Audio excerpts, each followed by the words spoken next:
l'habit fait moine parce que les premières minutes sont importantes. C'est un rôle où il faut effacer sa personne pour laisser briller les bons commerciaux. La culture du feedback, elle n'est pas assez développée en France.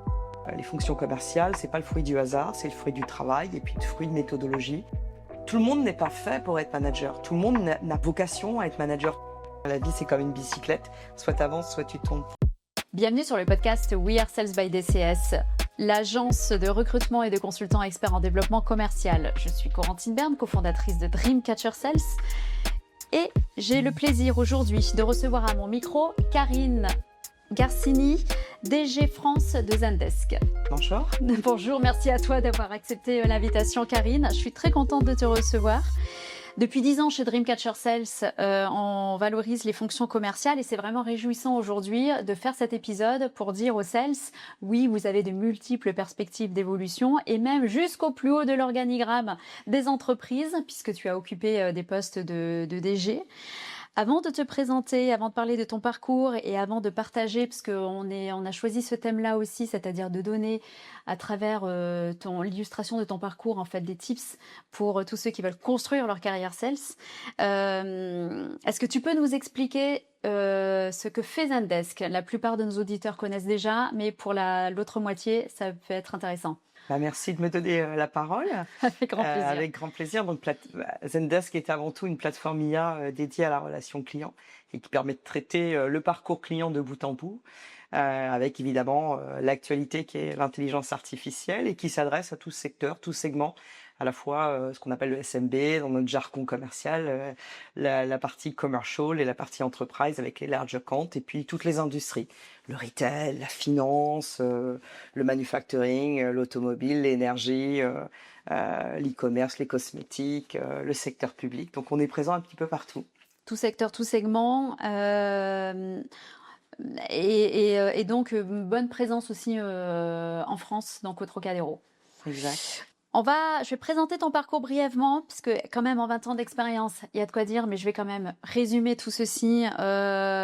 Donc, tes faits d'armes. Parce qu'ensemble, on va réfléchir justement à travers ton parcours à la construction d'une carrière sales, la posture à adopter, les influences, bonnes et mauvaises d'ailleurs, qu'il faut avoir au sein de son parcours, les soft skills, les hard skills qu'il faut développer pour accéder au poste de direction. Et avant cela, donc du coup, je disais un résumé de ton parcours, plus de 20 ans d'expérience. 3 enfants, bravo. Donc, tu as construit et ta carrière et ton foyer en même temps, comme quoi on peut. Tu as occupé des postes exigeants, Head of par exemple chez Microsoft, DG chez Fujitsu, aujourd'hui DG France aussi chez Zendesk. Tu as un parcours qui est exceptionnel à plusieurs titres parce que tu représentes des minorités et dans les fonctions sales, et dans l'écosystème tech, et dans les fonctions dans les postes de direction, de leadership. Tu es très impliqué aussi, tu trouves le temps d'être très impliqué dans des associations et notamment auprès des femmes isolées pour les aider à reprendre en main leur vie professionnelle et perso. Et aujourd'hui, on te reçoit aussi parce que tu sors un livre que j'ai ici, pour ceux qui nous regardent sur YouTube, Les confidences d'une femme dans la tech. Donc là, c'est tes plus de 20 ans de carrière finalement que tu partages avec tes lecteurs, des anecdotes pour pouvoir en tirer des leçons. Exact. En tout cas, partager tes leçons à toi. Tout à fait. Sur ce que tu as vécu, donc, et qui vient tout juste d'être édité. Alors aujourd'hui, on enregistre au 5 juin. Je ne l'ai pas encore lu parce qu'on vient tout juste de le recevoir, mais je vais partager ça du coup avec nos auditeurs. Et la première question que j'ai envie de te poser, c'est déjà pourquoi tu as eu envie finalement d'écrire ce livre et de partager avec nous tout ce que tu as vécu dans la tech. Alors je pense que mon moteur, c'est avant tout la transmission. C'est construire des équipes. Alors souvent on me dit Karine, t'es une builder, t'aimes bien les challenges, les enjeux, etc. Et c'est vrai que j'avais besoin après certaines expériences, j'avais besoin de coucher sur papier en fait ce que j'avais envie de partager, mon vécu, mes réussites comme mes échecs. Et j'ai commencé ce livre il y a 3 ans. Où j'ai eu des pauses, des remises en question, des doutes. Et c'était quelque chose que j'avais besoin de faire, de partager, pas pour l'ego, mais plutôt dans un mode de partage, Et quand je vois aujourd'hui les commentaires que je reçois sur LinkedIn et par message, ça me touche et ça me conforte sur le fait que j'ai bien fait d'écrire ce livre. Ça donne du sens aussi, effectivement, à ton parcours. Quand on s'est parlé toutes les deux aussi en préparant ce podcast, on s'est dit, c'est vrai que quand on est dans les fonctions commerciales, il y a un besoin de mirroring qui est très important, où il faut respecter les codes par rapport aux interlocuteurs que l'on adresse. On ne s'habille pas de la même façon, par exemple, quand on vend des produits financiers ou quand on vend des produits très, très tech. Et en même temps, il faut, pour ne pas se perdre et rester soi-même, savoir aussi un petit peu les faire évoluer, ces codes. On ne peut pas totalement les casser, parce qu'on est aussi là quand même pour faire du business, mais il faut aussi les faire évoluer. Est-ce que c'est pas aussi un petit peu le sous-jacent finalement de ton livre? C'est juste, et merci pour cette question. Je crois que la mise en situation, elle dépend à la fois, et tu l'as bien souligné, du secteur dans lequel tu vas évoluer, un secteur financier, un secteur médical, un secteur retail, va effectivement jouer dans la posture, dans la façon dont tu vas t'habiller, mais aussi la culture d'entreprise. Moi, j'ai passé un peu plus de 2 ans chez Fujitsu, qui est un groupe japonais, où effectivement j'ai appris pendant près d'un an les codes de la culture japonaise en tant que femme, Mmh. où justement on t'apprend que les couleurs vives sont à bannir, les rayures sont à bannir, les points sont à bannir, et qu'on va plutôt se concentrer sur du gris, du bleu marine, du noir, plutôt des jupes ou des robes pour des femmes plutôt que des pantalons. On va éviter les couleurs vives, rouge à lèvres, les boucles d'oreilles trop longues, les cheveux lâchés, Je etc. précise que tu étais chez Fujitsu il y a pas si longtemps que ça. Oui, il y Que a un c'est an. encore c'est J'ai encore le quitté cas. Fujitsu, Les ouais, ouais, les codes sont en récents, quoi. 2025, en Sont février sont tout 2025. bouillants. Exactement. D'accord. Donc oui, tu as raison. Comment dire, je crois que dans les écoles de commerce, quand j'ai démarré mes études, j'avais un professeur de management qui m'avait dit une phrase qui était drôle. Oubliez l'adage l'habit fait pas le moine, mais quand on rentre dans des fonctions commerciales, justement, l'habit fait moine parce que les premières minutes sont importantes. Le paraître est important, et encore plus pour les femmes, parce que justement on est souvent jugé par notre apparence, la couleur de nos cheveux, nos coupes de cheveux, nos ongles, la façon dont on s'habille, le poids. Donc on a une exigence encore plus forte quand on est une femme. D'accord, merci pour ça. Et alors, en parlant de code autre que vestimentaire, évidemment, on va commencer au tout début de ta carrière, c'est déjà par tes études, par ta formation. C'est vrai qu'on a l'impression que si on veut accéder à des postes de haut niveau, et c'est quand même, c'est vrai, c'est souvent le cas, il faut avoir fait de bonnes écoles. Toi, tu as eu, t'as travaillé pour, hein, mais en tout cas, tu as fait l'École nationale des ponts et chaussées, un master 2 qui était spécialisé dans les télécoms, hein, c'est ça? Exactement. Ouais, parce que tu as fait ton début de carrière dans les télécoms. Et c'est vrai que quand j'ai fait quelques recherches, du coup, je me suis dit, bah, effectivement, c'est l'école aussi qu'a fait, par exemple, Christelle Edeman, qui est à la tête d'Orange aujourd'hui, qui a aussi commencé d'ailleurs sa carrière sales, comme quoi on peut être aussi à la tête d'une boîte du CAC 40 quand on vient des fonctions commerciales. C'est le cas aussi de Estelle Brachlianoff, qui est à la tête de Veolia. Et puis, il y a aussi Catherine McGregor, que moi j'écoute beaucoup aussi, qui est à la tête d'Engie, et qui elle a fait Centrale. C'est pas le cas, je crois, d'Inda Garbi, en revanche, qui est à la tête de Bureau Veritas et qui elle a fait une école de télécom quand même à Grenoble. Mais en tout cas, le constat est là et on a l'impression que eh ben, si on veut quand même effectivement gravir les échelons, il faut faire une bonne école. C'est quoi toi ta conviction là-dessus? Je crois que ma conviction, elle est effectivement, moi je crois fortement que les études, ça structure. Alors, ça te structure la pensée, ça t'aide à être résiliente. Parce que quand tu fais une grande école, tu passes par des prépas, tu passes par des phases en fait de sélection qui sont compliquées, qui sont dures. Tu as des charges de travail conséquentes, donc tu apprends à gérer des priorités, tu apprends à absorber des charges de travail importantes. Du coup, à un moment donné, tu le retrouves dans ta façon de fonctionner au quotidien. Cela dit, il n'y a pas de règles. Il n'y a pas de règles là-dessus. Je crois qu'on peut évoluer dans des fonctions de management à travers aussi son savoir-être et son savoir-faire, Mm. l'expérience qu'on va aussi acquérir au fur et à mesure de sa carrière, les rencontres, le mentoring. On peut aussi évoluer avec des leaders qui sont inspirants, qui vont vous aider à vous surpasser, à vous dépasser dans vos fonctions et à apprendre. Et puis les entreprises aussi mettent en place des formations intéressantes pour travailler vos skills Oui. de leader. J'ai moi-même eu la chance de participer, d'intégrer un programme chez Microsoft qui s'appelait Leadership Pad, Mm. qui était un programme en fait de coaching qui avait de certains leaders dans le groupe Microsoft. Et c'est vrai que c'est quelque chose qui m'a beaucoup aidé sur les principes de leadership, create clarity, generate energy, qui aujourd'hui encore résonne quand je travaille sur ma feuille de route, peu importe l'entreprise, sur mes plans à 18 mois, à 24 mois, sur comment je construis, sur quels piliers et comment j'aborde en fait les sujets dès que je commence une nouvelle mission. Alors ma question était orientée elle est sur les directions, sur les postes de direction et merci de m'y avoir répondu. Donc si ce que j'entends moi, c'est qu'effectivement, ça apprend à être organisé, à avoir des capacités d'analyse, de synthèse pour, s'organiser, prioriser, d'intensité de travail aussi évidemment. Si on n'a pas tout ça, en tout cas naturellement, c'est compliqué, pour accéder à ce genre de poste. Maintenant, tu recrutes aussi des fonctions sales. Nous, on le fait aussi en longueur de temps chez Dreamcatcher Sales. Est-ce que c'est quelque chose que tu regardes finalement, le niveau de diplôme ou les écoles? Beaucoup Que pour les moins. fonctions commerciales, Oui, pas les oui, oui, fonctions de beaucoup direction? moins. En fait, ce qui m'intéresse, c'est deux choses. C'est à la fois l'attitude, Mmh. le growth mindset, vraiment l'attitude à travers nos panels de recrutement. On a des exercices qui permettent d'analyser et d'identifier en fait les soft skills, qu'on appelle. Est-ce que le collaborateur, il est plutôt dans le collaboratif? Est-ce qu'il va être inclusif? Voilà.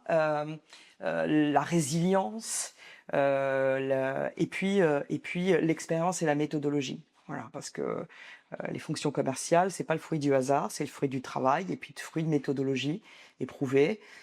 Et donc du coup, ce qui est important, c'est de comprendre comment le collaborateur maîtrise, mesure en fait ses succès au sein de son expérience et qui nous le partage. Donc c'est à la fois les soft skills, l'attitude, le comportement, D'accord.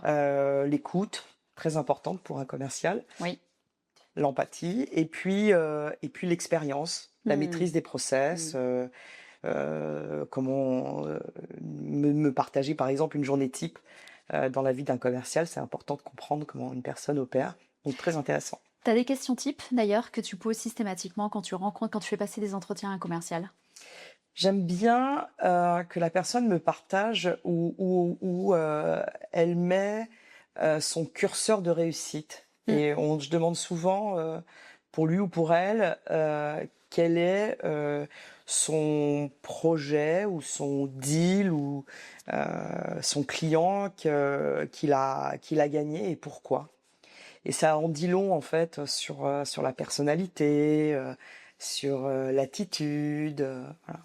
Donc D'accord. j'aime bien voilà mettre les personnes en situation et comme tu le disais, l'expérience permet d'analyser et de comprendre à la fois le mindset, mais aussi la maîtrise des process, des outils. On parle beaucoup d'IA, donc l'usage de l'IA au quotidien, l'usage du CRM, l'usage de l'analyse d'une heatmap, la compréhension des stakeholders, des enjeux, de l'industrie. Voilà, les sujets sont denses, mais ça permet en fait de se projeter.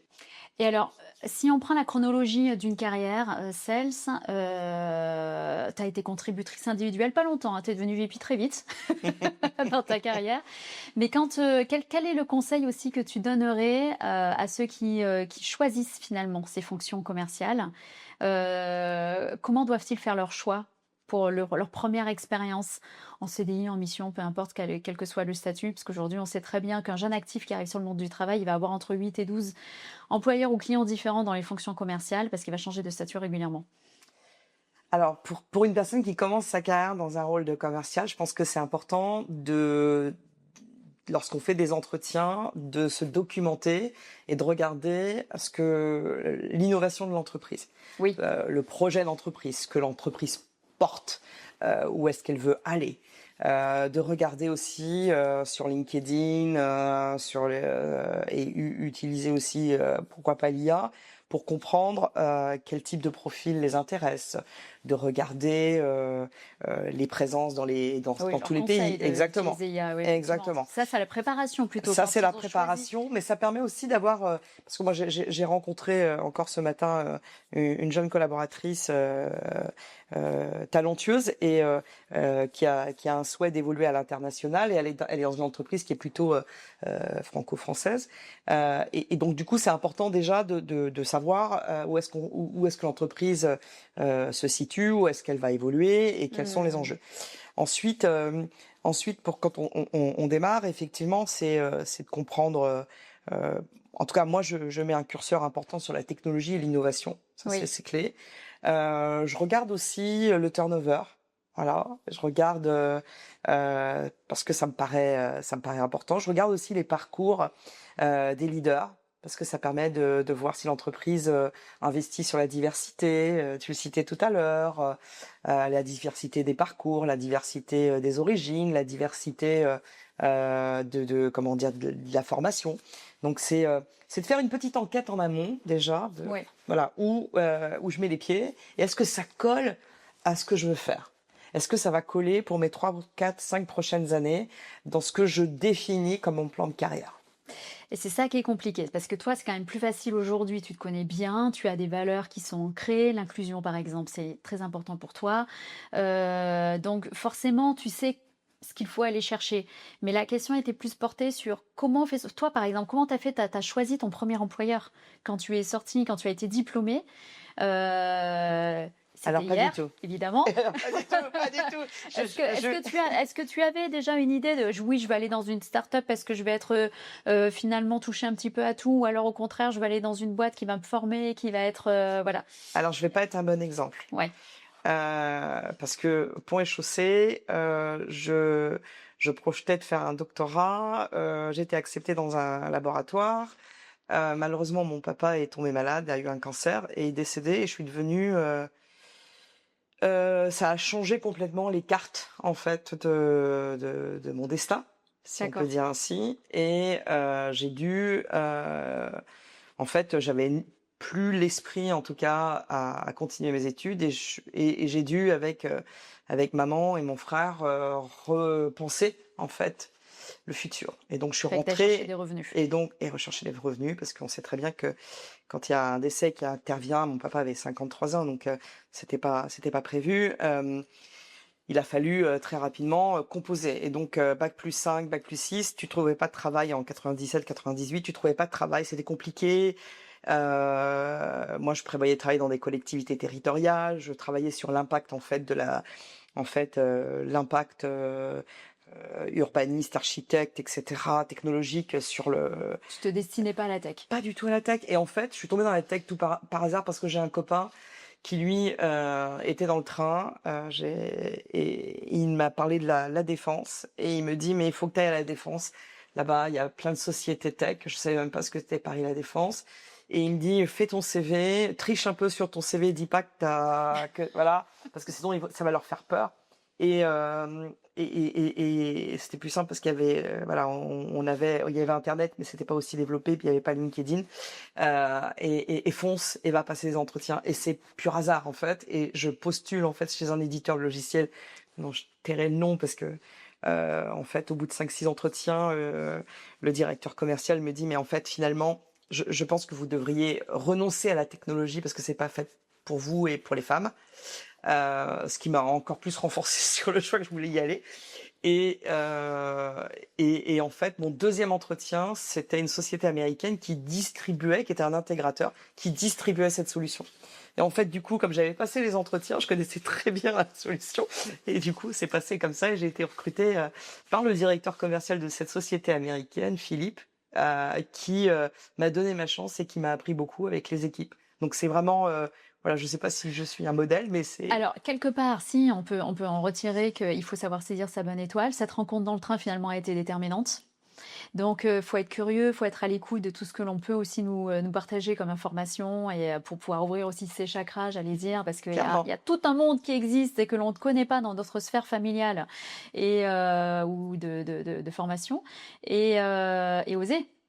oser pousser les portes finalement et se présenter. Et ça peut, moi, on reçoit des centaines de sales par semaine chez Dreamcatcher Sales. Il y a quand même beaucoup de candidats qui nous disent, j'ai osé pousser la porte et j'ai osé me dire, plutôt que juste postuler sur LinkedIn par exemple ou ailleurs, appeler ou en tout cas contacter en direct les décisionnaires.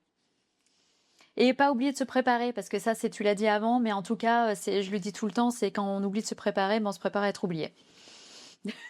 Je suis, voilà, là tu prêches une convaincue, tout rendez-vous, tout meeting est préparé. En France, ça me fait penser à un petit chiffre que je vais donner, que je vais partager à nos auditeurs. Les femmes représentent moins de 29% des effectifs dans la tech. Et elles n'occupent que 18% des postes de direction dans la tech. Donc il y a encore un petit peu de boulot. Mais ce qu'il y a de bien, c'est que ça va dans le bon sens et que ça va crescendo. Ok, et donc une fois que tu as été contributrice individuelle, on t'a donné ta chance en tant que manager parce que tu as eu les performances, j'imagine, qu'il fallait. C'est exactement ça. Mais toi, tu l'as demandé ce poste ou on te l'a offert? C'est venu un petit peu naturellement parce que on mettait, en fait, je collaborais avec une start-up et j'ai fait partie des premiers commerciaux à revendre cette solution française. Et donc le fondateur et l'équipe trouvaient, en tout cas à l'époque, la pertinence, un peu l'arrogance de le fait de pas avoir peur et d'y aller et de pousser une solution française en comparaison aux sociétés américaines et aux solutions américaines très robustes, avec une frappe marketing importante. Je pense qu'ils avaient beaucoup apprécié comme tu le disais, le fait que j'avais pas froid aux yeux, que j'y allais, que j'y croyais. Et puis, au fur et à mesure, ça devenait un peu une naturelle, une évidence que je pouvais occuper un poste dans cette start-up. Et puis, j'avais cette appétence à vouloir travailler à l'international. J'avais vécu aux États-Unis, avec mes études en Allemagne, en Espagne, etc. Et donc, c'est devenu naturel où je pouvais occuper un poste en fait pour ouvrir les filiales dans le monde et développer la solution, développer la partie commerciale, tout en s'ouvrant sur le monde. Et ça, c'était super. Et du coup, ton premier poste de manager, tu as créé ton équipe ou tu as repris une équipe existante? J'ai créé l'équipe. On est parti d'une feuille blanche. C'est plus facile peut-être. C'est facile et difficile parce qu'il faut être, dans le cadre d'une start-up, il faut être couteau suisse. Et quand j'avais moins de 30 ans, ça veut dire être très exigeante avec soi-même pour éviter de partir un petit peu partout parce qu'on est en 2000, 2001, il y a la bulle Internet, il y a tous ces investissements. C'est une super effervescence dans le monde de la relation client où on est très en retard par rapport aux pays anglo-saxons. Et donc, il y a toutes ces sociétés qui investissent, qui innovent. Donc, il faut garder une tête froide pour investir, et surtout, il faut savoir gérer son temps. Alors, donc, tu es passé manager à ce moment-là. Et ce qui m'intéresse aujourd'hui, c'est qu'avec... Ça fait combien de temps que tu manages maintenant? Ça doit faire au moins, sur tes 20 ans d'expérience, presque autant. Oui. Finalement. Quel enseignement tu tires de ces expériences qu'est-ce qui différencie selon toi un excellent sales d'un futur manager justement? Parce que tu sais que tous les top performers ne peuvent pas devenir manager évidemment. Et c'est pas non plus, y a pas une obligation. Toi en l'occurrence ça a marché, mais oui. Non mais j'aime bien, je m'accorde à dire que un top individual contributeur, un top performer commercial n'a pas forcément dans sa trajectoire de devenir manager. C'est pas forcément un plan de succès ou un plan de carrière obligatoire. On peut rester un individual contributeur et s'éclater dans ce qu'on fait parce qu'on change d'entreprise, parce qu'on change de solution, parce qu'on change de secteur d'activité. Donc il n'y a pas un plan de carrière unique en fait. Je crois que c'était très tendance, il y a encore 10 ans, de dire, voilà, je suis un top performer et du coup, je deviens manager. Manager, c'est un rôle qui s'apprend. Oui. C'est un rôle où il faut effacer sa personne pour laisser briller les bons commerciaux, parce qu'un bon commercial, il a de l'ego, il a de la personnalité, il le fait entendre. Donc du coup, tout le monde n'est pas fait pour être manager. Tout le monde n'a pas vocation à être manager. Tout le monde n'a pas du plaisir à être manager. Donc, je crois que chacun doit aussi s'écouter et je crois qu'il n'y a pas il faut être décomplexé sur le fait de dire je suis commercial, je suis individuel contributeur, je m'éclate. J'aime ce que je fais parce que je contribue à la transformation digitale, j'aide les entreprises françaises à être plus compétitives, je fais partie d'un programme de formation, je mentor des plus jeunes, etc., etc. Il y a plein de leviers dans sa carrière pour s'éclater. Le périmètre géographique, changer de Exactement, segment, exactement, changer de secteur aussi, exactement, rajouter des cordes à son arc. tout à fait. D'accord, ok. Tu prêches une convaincue. Est-ce qu'il y a qu'est-ce qui différencie, quels sont les signaux à identifier finalement pour te dire que une personne va encore évoluer dans les années qui arrivent ou pas? Et pour garder finalement ces personnes, ces potentiels chez soi. Alors, tu sais que ma phrase fétiche, c'est la phrase d'Einstein, hein, la vie, c'est comme une bicyclette. Soit tu avances, soit tu tombes. Pourquoi je dis ça? C'est que les personnes qui ont une faculté, en tout cas, d'évoluer dans leur plan de carrière, c'est des personnes qui sont capables à la fois d'écouter les feedbacks et de grandir et de changer.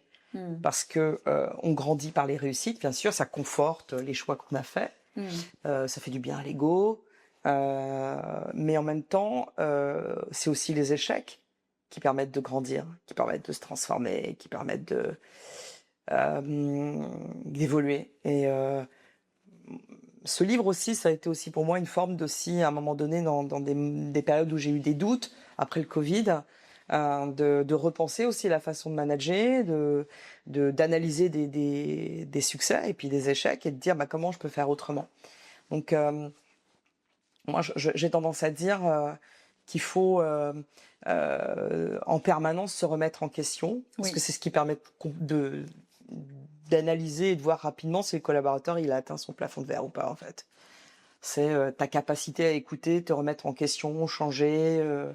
Et changer, ça veut pas dire remettre en question tes valeurs et tes piliers. C'est pas ça, c'est de dire que dans une situation précise, on attend un certain nombre de choses et en fait, voir si tu colles en fait à ces attentes. Il y a une question qu'a écrite Dounia, parce qu'il faut quand même rendre à César ce qui est à César, et que j'aime beaucoup et que j'ai très envie de te poser aussi, c'est qu'est-ce qui demande le plus d'énergie dans une carrière finalement? Est-ce que c'est performer? Est-ce que c'est progresser? Ou est-ce que c'est gagner en légitimité par rapport à tout ce que tu as vécu? Merci Doudia. Ouais. Pas évident de répondre à cette question. Alors tu dis performer? Performer, progresser ou gagner en légitimité? C'est un petit peu des trois en fait. Gagner en légitimité, tu le gagnes par tes résultats. Parce qu'en fait, comme tu me disais, tu t'imposes souvent par les résultats. Dans les fonctions commerciales, ça ne trompe pas. Hein, tu fais ton année, tu fais ton quota, tu fais ton budget, tu signes un deal fabuleux, tu ramènes un partenaire, etc. Bon. Donc là, c'est la légitimité. La performance, c'est ça Ouais, performer, progresser, parce que finalement, ça demande aussi beaucoup d'énergie, de se remettre en question, comme tu le disais, et d'avoir envie de prendre en main des nouveaux outils. Je pense à l'IA. Aujourd'hui, tout le monde pose la question quand on recrute des sales, est-ce que tu utilises l'IA? Si tu t'y mets pas, tant pis, t'as raté le train, tu es en train de rater le train, quoi, qui est en marche. Alors, la performance pour un sales, quand on est sales, on sait que après avoir gagné un gros deal ou un deal, tu redémarres une page blanche le lendemain. C'est-à-dire qu'une fois qu'on a célébré le deal que tu as gagné, le projet que tu as gagné, le lendemain, tu repars d'une page blanche. Mais c'est ce qu'on aime aussi, c'est cette excitation, cette adrénaline. Ouais. Voilà, mais ça fait partie du job. L'IA, oui, l'IA bouscule aujourd'hui nos habitudes. Elle bouscule nos habitudes parce qu'en fait, même dans les entretiens que l'on a aujourd'hui, on s'accorde avec mon directeur avant-vente, mon directeur, mes différents directeurs France, de poser des questions sur l'usage de l'IA au quotidien. Comment on travaille avec l'IA? Alors, aujourd'hui, on a des outils qui sont mis à disposition, qui permettent d'analyser en fait des conversations, qui permet d'avoir des KPI automatiques, qui permet de voir du scoring, qui permet d'automatiser des réponses, d'analyser des RFP. Donc il faut vivre avec son temps. Et j'aime bien poser la question de comment aujourd'hui tel collaborateur, manager ou commercial utilise l'IA dans son quotidien. Et ça en dit long, ça en dit long. Il faut pas opposer, pour moi, l'IA à l'humain, pas du tout. Mais au contraire, l'IA doit être à la disposition de l'humain pour être plus performant. Et c'est comme ça qu'on aborde les choses chez Zendesk. Mais en tout cas, quand on postule à des postes commerciaux chez des éditeurs, par exemple, en ce moment, on peut pas faire l'impasse. Non, tu peux C'est pas faire l'impasse parce qu'aujourd'hui, l'usage de solutions IA, ça te permet de rédiger un mail où tu pouvais mettre 24 heures pour rédiger le bon mail à un prospect, à un client, à un ouais. manager. Là, avec quelques mots-clés, ben, tu vas être capable de les générer en quelques minutes. Ça te permet d'analyser tu vois, des RFP, des cahiers des charges, d'en sortir un petit peu, voilà, pas un petit peu, mais d'analyser, de sortir des fonctions clés intrinsèques, des mots-clés, etc. Donc aujourd'hui, c'est mandatory de travailler avec l'IA. Ouais, non, mais je suis d'accord. Mais donc, du coup, c'est intéressant parce que toi, en tant que recruteuse aussi, c'est ce qu'il faut leur dire à ceux qui nous écoutent, c'est prenez Claude, prenez ChatGPT. En tout cas, il faut vous y mettre et allez-y prompter. Et puis, n'hésitez pas aussi à le dire verbalement, même sans qu'on vous pose la question, que en tout cas, ça y est, vous êtes utilisateur. Avec 2 nuances quand même. Oui, J'aurais 2 nuances. ouais, Relisez quand même systématiquement ce c'est sûr. on va vous proposer parce que on a vu quand même dans des fonctions juridiques, il y a eu quand même quelques cas de jurisprudence qui n'existaient pas, donc faut faire attention à ce qui va être écrit. Donc vérifiez quand même ce qui va être dit et surtout soyez alignés avec la culture d'entreprise et la politique d'entreprise. Attention quand vous mettez des données dans le chat GPT et autres, ces données vous appartiennent plus. Donc il faut que ça soit aligné avec la culture d'entreprise, il faut utiliser l'IA de l'entreprise pour être compliance. C'est Oui, là, important. c'était dans le cadre d'être candidat, pas encore dans la D'accord, boîte. ok. Ouais, bien Mais sûr. dans les fonctions commerciales, en tout cas, à utiliser avec prudence quand même parce qu'on parle pas de... Il faut respecter tout simplement le cadre de l'entreprise, quoi. Et Exactement. utiliser. L'éthique de l'entreprise, le cadre légal de l'entreprise. Bien sûr, ok. Est-ce qu'il y a des leçons, toi, que tu as apprises finalement avec du recul, avec tes différentes expériences? Parce que c'est truffé d'anecdotes, ton livre. Mais est-ce qu'il y a des leçons que tu aurais aimé que l'on partage, que l'on te transfère en début de carrière? Et pas attendre finalement 20 ans d'expérience pour pouvoir les comprendre. Oui, peut-être... moi, en tant que femme, j'ai eu souvent le syndrome de l'imposteur. Parce on me le faisait savoir. Hein, et tu parles d'anecdotes. J'ai eu, en début de carrière, je me suis retrouvée, et encore jusqu'à pas très longtemps, hein, je parle de 2009, 2010, c'est pas le Moyen-Âge, où dans des soutenances, en tant que directrice commerciale, je devais, et même au début de ma carrière, être accompagnée systématiquement d'un homme parce qu'on considérait que j'étais pas assez technique, parce que j'étais une femme. Et donc il fallait tout le temps avoir un homme à ses côtés pour être légitime sur les sujets techniques. D'accord. Donc ce que je dirais, c'est que croyez en vous, soyez fort dans ce que vous croyez être bon de faire pour vous, ça c'est important. Ne vous mettez pas des barrières, parce que moi j'ai eu des barrières par rapport à ça, je m'étais mis des barrières en me disant non mais je reçois des commentaires ou des messages de certaines femmes qui me disent mais j'ai moins de 30 ans, est-ce que je suis légitime à être manager, ou des hommes aussi qui me posent la question. Je crois que ça réside pas dans l'âge, mais dans la posture, dans l'expérience, dans le partage, etc. Donc oui, soyez vous-même, apprenez, soyez ouverts aussi, tu le disais tout à l'heure, au parcours, et ne soyez pas silotés à vous dire il y a un parcours. Oui, bien sûr. Je sors de telle école, j'ai un parcours, j'ai fait telles études, j'ai un parcours. Non, soyez ouverts. Je pense que c'est ça le plus important, être à l'écoute et être ouvert. Ce qui peut aider finalement, c'est faire partie de réseaux aussi, identifier les réseaux dans lesquels on peut finalement être membre, appartenir, pour pouvoir partager, enfin s'inspirer déjà, à défaut d'avoir des mentors, parce que tu t'es fait mentorer très tôt, tu as eu des coachs dans ta carrière? J'ai eu des coachs, non, pas très tôt. D'accord. J'ai eu des coachs, j'ai eu des mentors à partir de Microsoft 2016, non, chez Nice. Mon Ah oui, manager, qui d'accord. était Benoît, avec qui j'ai eu la chance de collaborer. On a travaillé en binôme. Je pilotais les pays francophones et il gérait une partie de l'Europe de l'Ouest. C'était un père, enfin un collègue. Il était dans la structure. Il était dans la structure. D'accord. Moi qui venais de start-up françaises, lui, il avait collaboré dans des grands groupes américains et donc il m'a apporté beaucoup d'expertise. On était très complémentaires. Moi, à la fois sur l'expertise, parcours client, relations clients, le réseau, etc.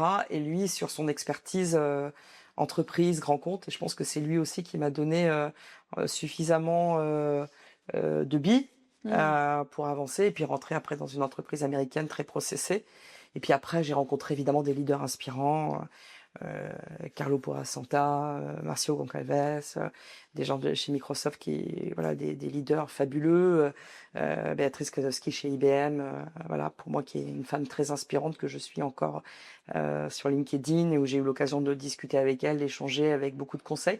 Donc oui, il y a des femmes, Laurence Lafont, enfin, j'ai des femmes et des hommes en tête inspirants parce que des convictions, parce que des carrières, parce que des parcours, parce que de la modestie aussi, important, et puis accessible. Mais tu les écoutes, tu les lis, qu'est-ce que finalement tu vas t'inspirer où? À la fois, effectivement, je les lis, je les écoute, j'ai eu des one-to-one avec eux, j'ai travaillé avec certains, je suis leur parcours professionnel, Tu vas leur demander des rendez-vous aussi je leur ai demandé, je leur demande des rendez-vous à l'occasion de la sortie du livre. Carlo pour Assunta, Marcio pour pas les citer, ont acheté mon livre, m'ont envoyé un petit message de soutien. Donc oui, ça me conforte dans ce que je fais. Et puis et le fait d'avoir comme ça des leaders qui, au-delà de l'aspect professionnel, sont des personnes qui ont une vision. Une vision du marché en France, à l'Europe, des visions d'entreprise, je trouve. J'ai beaucoup d'admiration. Je reste toujours admirative, moi, de beaucoup de personnes. Donc là encore, il faut oser. Là encore, il faut y aller au culot aussi et demander des rendez-vous quand on n'a pas forcément le réseau. Exactement. En tout cas, initial. Bien sûr. D'accord. Moi, je viens pas du sérail. J'ai pas eu des parents qui ont eu des formations. Ma mère était à Éducation nationale et mon père était comptable dans une banque d'investissement, donc ils avaient pas de fonction commerciale du tout. Et du coup, j'ai pas eu d'exemple au sein de ton cercle familial. Pour me dire voilà, super école de commerce, il faut y aller, etc. Pas du tout. Même si elle avait plutôt une appétence commerciale que par rapport à mon papa, mais voilà, je pense que j'ai osé. Et en même temps, ça marche mieux quand on est proactif. Oui. C'est-à-dire que quand tout ne nous tombe pas dessus finalement, mais quand nous, on va chercher et le réseau et les informations et les sources d'inspiration qu'il nous faut finalement. Exactement. Mais c'est dur, hein, le syndrome de l'imposteur, on en parle depuis des années, tout le monde le ressasse, c'est compliqué. C'est naturel d'avoir peur, mais on n'a pas besoin de tout maîtriser en tout cas pour y aller et pour oser. Et franchement, c'est ça ton message, c'est n'ayez pas peur d'avoir peur, quoi. Mais carrément. Je crois qu'il y a une étude qui est sortie il y a 2 ans ou 3 ans qui disait que les femmes, quand elles postulent sur un job, elles estiment avoir, je crois, quasiment 90% des critères qui sont demandés, des compétences qui sont demandées, alors qu'un homme va postuler un job alors qu'il n'en aura que 10%. Oui. Voilà. Et donc c'est là où moi, je fais un appel aussi aux hommes, hein, aidez vos femmes, vos sœurs, vos enfants, vos filles, voilà, vos amis, vos cousines, votre entourage, vos voisines, en tout cas à se surpasser et de pas avoir honte, voilà, de postuler et break the silo. Voilà, c'est ça qu'on peut se dire. Oui. Et alors, quand tu as switché aussi, quand t'es devenu manager, tu l'as déjà dit très tôt dans ta carrière. Est-ce qu'il y a en revanche, tu as dû switcher de mindset? Est-ce que tu t'es en fait forcé quand même à effacer peut-être des aspects ou des valeurs naturelles, etc., pour pouvoir en fait mieux manager? Est-ce que ça, tu penses que c'est nécessaire et est-ce que tu l'as fait toi? Alors, oui. Alors, juste pour apporter une petite rectification, j'ai été manager très tôt. J'ai eu après un congé, j'ai pris un congé parental où j'ai eu mes 2 enfants et quand je suis revenue en 2005, dans l'entreprise où je travaillais depuis 2000, je suis repartie individual contributeur D'accord. et je suis redevenue manager en 2009, donc 4 ans. Et c'était pas pour moi une régression, j'avais fait un choix C'était un choix. c'était un choix d'être D'accord. en 4/5e, en 3/5e, plus en 4/5e, parce que j'avais envie d'avoir un équilibre avec l'éducation de mes enfants et mon plaisir au travail. Je me voyais pas rester à la maison 100%, mais je me voyais pas non plus être au travail, voyager comme je le faisais avant d'avoir mes enfants. Donc ça, c'était un équilibre que j'avais besoin d'avoir. Oui, alors, tu vois, mes origines, méditerranéennes, ont fait que j'ai une personnalité. Donc, plus jeune, et quand j'ai démarré, je pouvais être beaucoup plus directe, heu, plus cash, je dirais pas émotionnelle parce que, souvent, on peut, reprocher aux femmes d'être dans l'émotion, ce qu'on fera pas pour un homme. Mais en tout cas, je suis toujours une passionnée.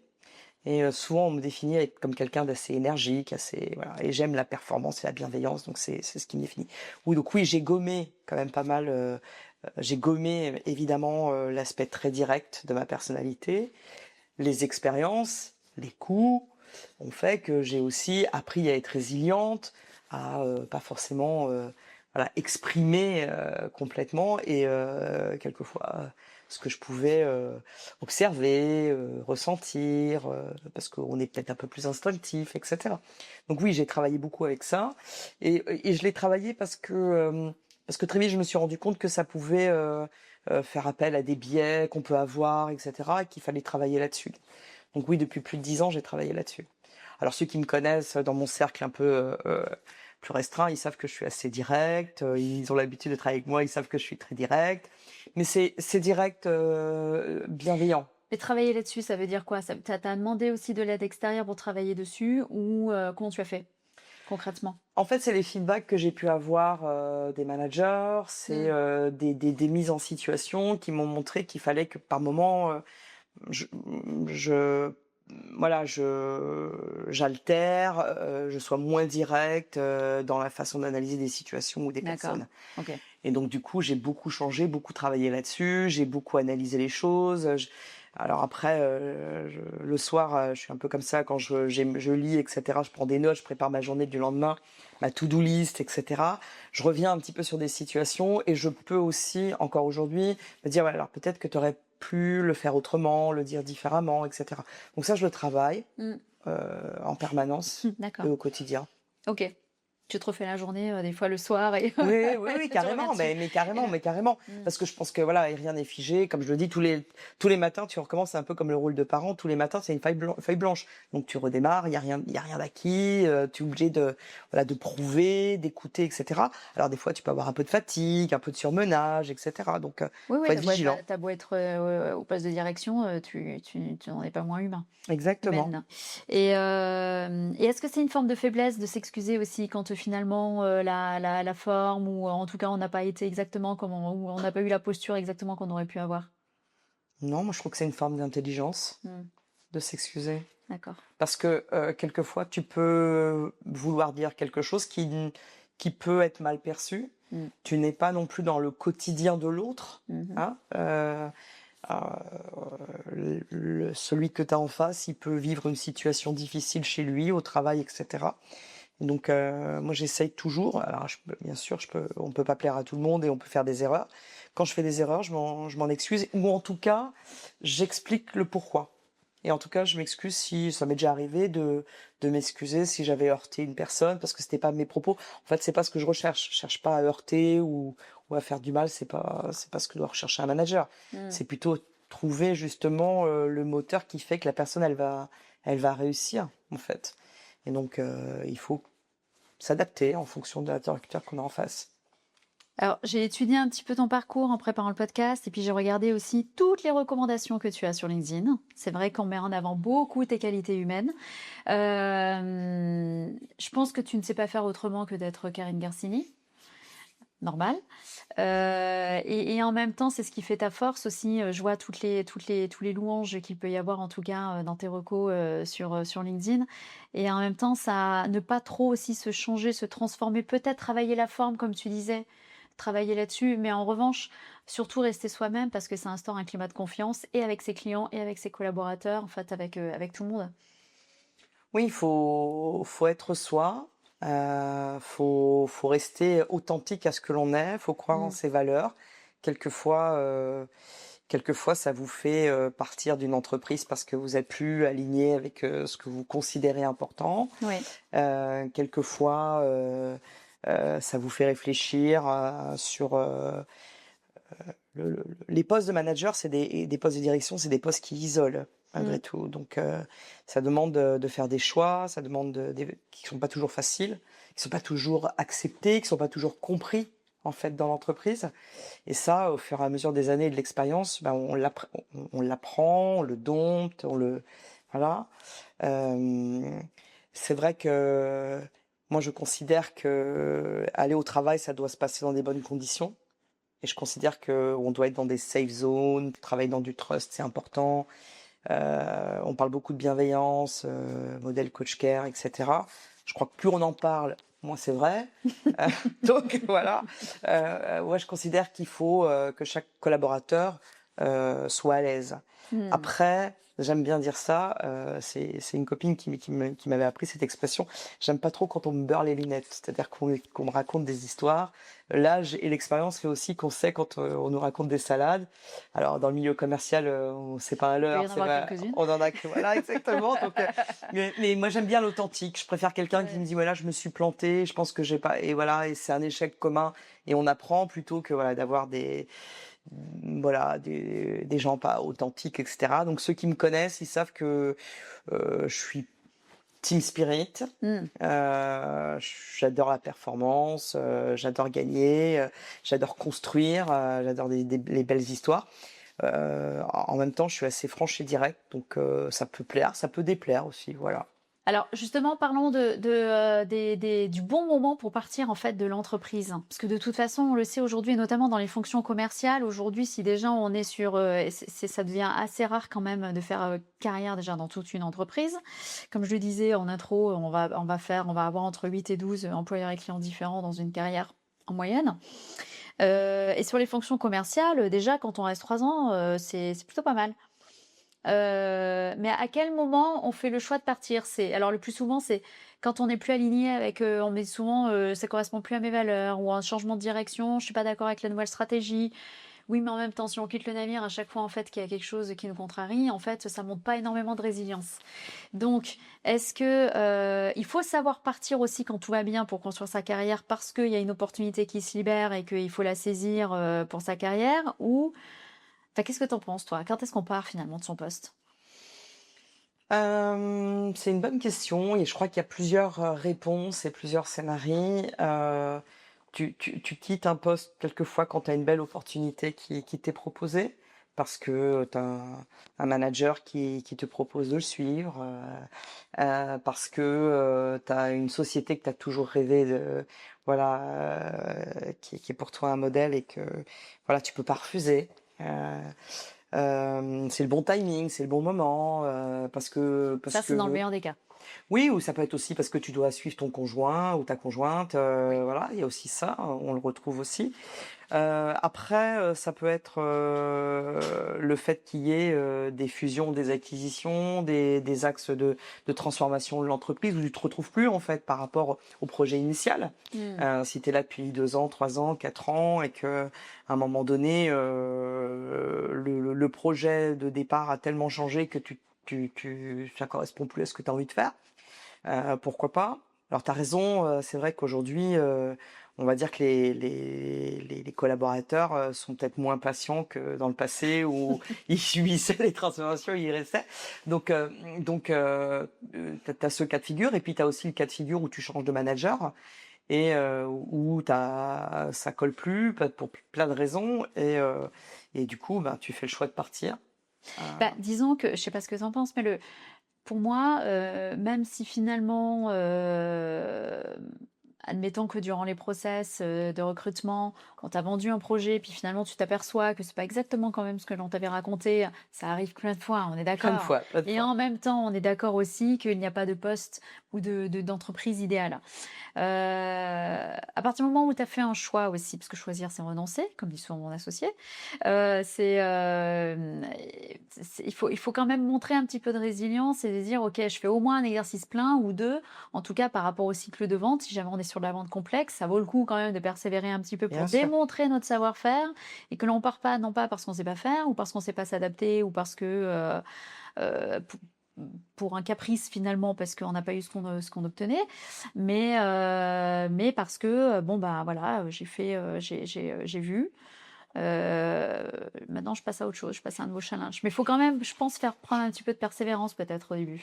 Non, mais tu as raison. Et, dans les fonctions commerciales, à moins de 18 mois, tu peux pas appréhender correctement l'entreprise, les Ouais. enjeux et mesurer en tout cas ta performance ou ce que tu vends vaut sur le Mm. marché, etc. Donc, il y a et tu peux te tromper. C'est-à-dire que tu l'as dit, tu peux faire un choix, te tromper et partir pendant ta période d'essai, et c'est fait pour. Bon. Ouais.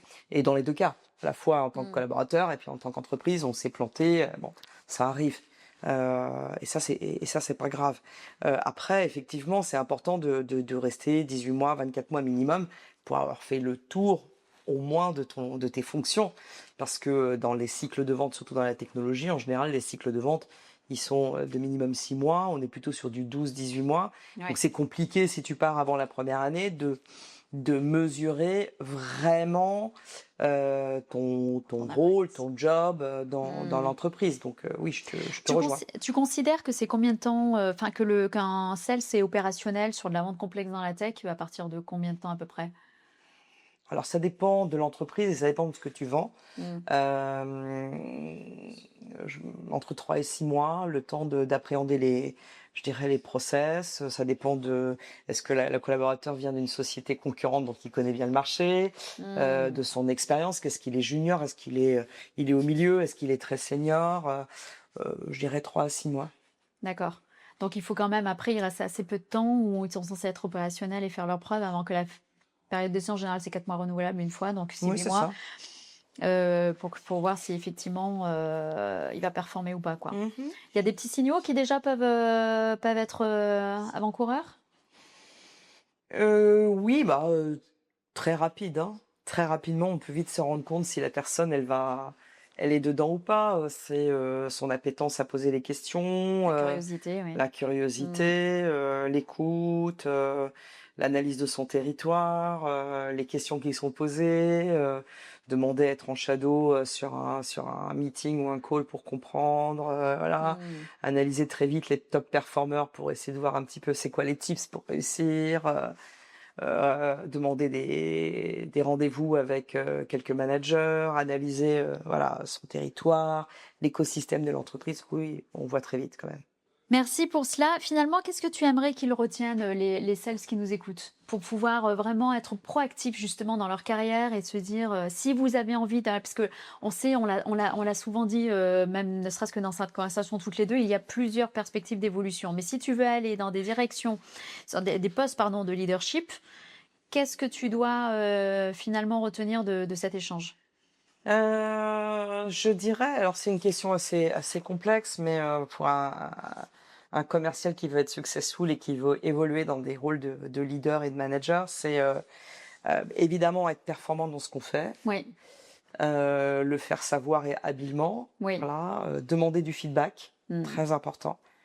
La culture du feedback, elle est pas assez développée en France, mais il faut absolument le faire parce que c'est important. On peut avoir une perception de soi, de son manager direct, mais c'est important aussi je pense, d'appréhender tout son écosystème, ce que pense un manager à l'Europe, un manager avant-vente, un CSM, l'équipe marketing. Donc voilà, avoir un panel représentatif.